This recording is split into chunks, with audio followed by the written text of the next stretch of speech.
I am Emily Beck, and I'm a biology teacher at the Gunston School, where I'm also our sustainability coordinator, and I coordinate our Bay Studies program.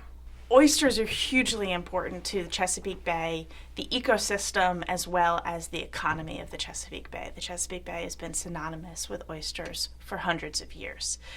When we had a full population of oysters, they could filter all of the water in the bay in 3 or 4 days' time. We used to have clear water. You could get in, it was like the Caribbean. You could see your feet on the bottom when you were standing waist high in water. To have that experience now is incredibly rare. That has come through a loss of our oysters and increased amount of sediment and pollutants in the bay. With that lack of water or sunlight penetrating the water column, we don't have the submerged aquatic vegetation that we used to have. So restoration of oysters is really important for restoring the ecosystem of the Chesapeake Bay, to have light penetrating, to have submerged aquatic vegetation that supports our blue crab population, that supports our migratory waterfowl is very important.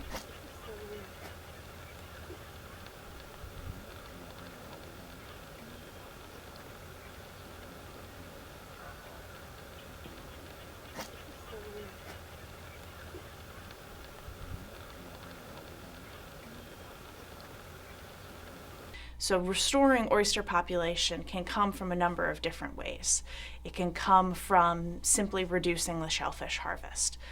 It can come through a program that Gunston is involved in, which is Maryland Grows Oysters, where we get oyster spat, or baby oysters, each year that are raised at Horn Point, University of Maryland, and they come to us as teeny little pinpricks on old oyster shells.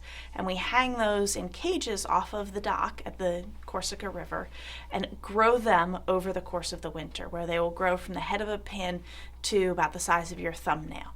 And at that point in time, they're large enough that when they're placed out on an oyster reef or an oyster bar, they will actually be able to filter the water and not be covered in sediment. And so every May, students are involved in depositing the spat on shell out at the oyster bar at the mouth of the Corsica River. And that grow out program happens in a number of different rivers, is restoring the native oyster bars. Those are not part of the commercial harvest. The other part of restoring oysters is Maryland allows the program of aquaculture and growing oysters in cages for commercial sale. And that process of growing oysters, while they're in the bay, they're actively filter feeding. That's how oysters live.